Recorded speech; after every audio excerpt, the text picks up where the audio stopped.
So we come down to this tree basically every day. We have for about a year and a half. It's a beautiful palm tree towards the end of the street. And a couple months ago, these two branches, this one and that one, both fell. Like they cracked up top, and instead of being a branch up in the air, they came down to meet me and hang out.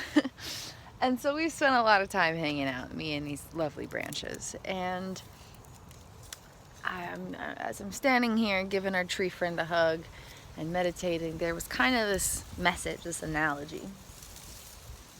What distinguished the life and death between these two branches? This one's still living. It's still green. It still has like a thick juiciness to its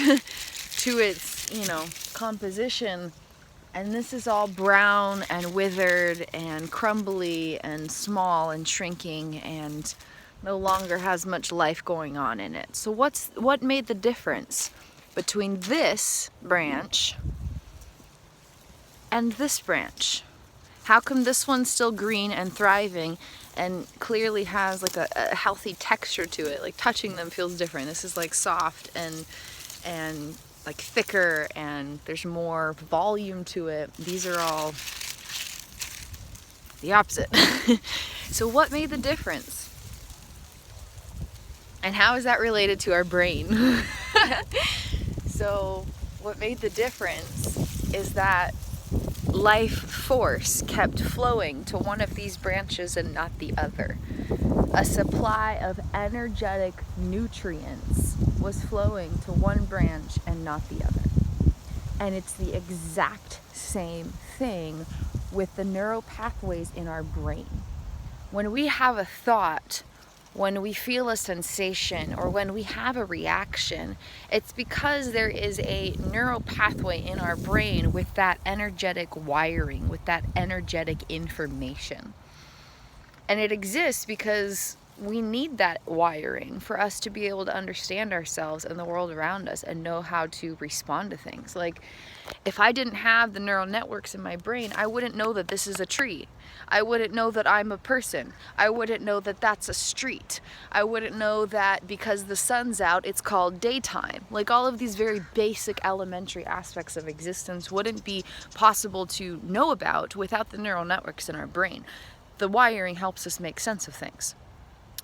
But sometimes there's reactions or feelings or sensations that keep coming up that we don't really like. They don't feel good. They don't really benefit our life experience, from one perspective. And we're not a big fan of their existence. And we'd kind of like to rewire them or reroute the existing wiring. So what makes the difference between a neural pathway in our brain that lives or fades away and dies out? It all has to do with the energetic nutrients that it's receiving. And so if we don't like a reaction we have, if we don't like a thought that keeps coming back and we keep thinking it, one example is, man, things didn't work out for me, so I must not be worth anything. That was one I experienced a lot. Or, a change of plans occurs and the reaction is anger, frustration, irritability, and just this uncomfortable lack of peace as just this automated reaction that occurs in the brain-body system. It wasn't something that was chosen. I wasn't standing there saying, I'm going to experience extreme upset right now, and yet that reaction arose within me, and I felt it, and I lived it, and it was happening, and it kept happening. So how do we reroute those experiences of consciousness? It has to do with the wiring in our brain-body system, and those are sustained through energetic nutrients. And so if something doesn't get nutrients anymore, it stops living, it stops thriving, it stops being alive. And when something's getting energetic nutrients, it keeps living, it keeps thriving, it sustains its aliveness. And it's the same way with the neural networks in our brain. And so if we don't like something that's happening, within us, a response, a feeling, a sensation, some kind of memory that just keeps coming up and it won't go away. And the way it comes up is this particular style of intrusiveness, we can reroute the energetic wiring by shifting the manner in which we provide nutrients to our mind. And energetic nutrients are things like thoughts and words. And when we shift the investments of this energy, the words and the thoughts that we engage in our mind and we engage in within our interactions, we can shift the way that the neural networks in our brain are being fed.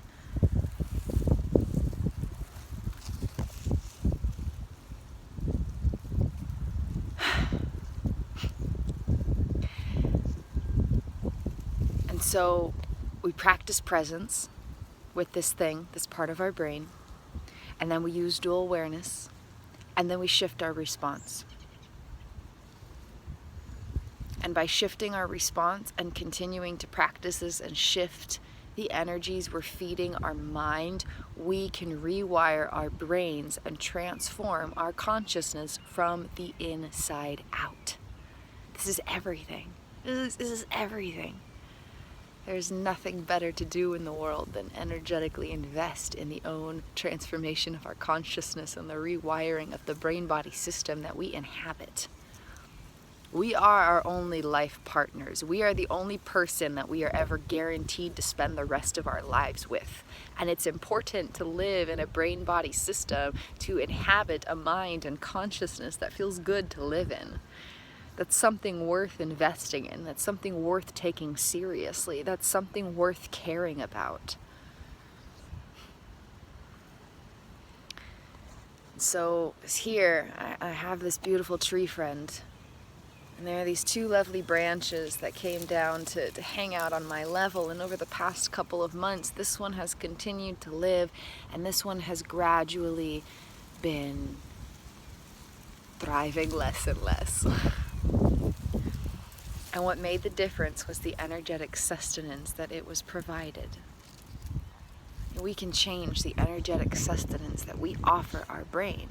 When we listen to affirmations, when we speak affirmations, when we partake in meditation, when we practice mindfulness, when we choose to be kind to ourselves, when we choose a conscious response instead of allowing for automated reactions, every time we do these things, when we redirect our thoughts towards something that feels good instead of staying stuck somewhere, when we choose to radically reframe things that are coming up inside of us, when we take the energetic investment and time to be present with our pain so that we can transform them, we transform our entire lives from the inside out of our miraculous consciousness.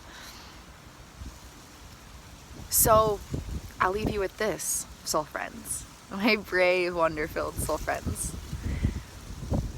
What energetic sustenance are you feeding your mind today?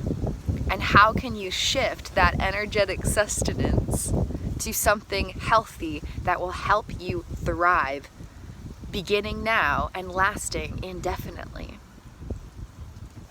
You are the only life partner you are truly guaranteed. And don't you want to live in a consciousness that feels good? You have the power to get there by moment through moment by moment energetic investments. What's one way you can practice love right now? What's one way you can practice presence right now? What's one way that you can redirect your focus towards healing energies right now? And then just keep doing that again and again and again and again. And things will start to change. I love you all. Have a beautiful and blessed day. Sock Monkey says, farewell, soul friends. Take care. Blessings.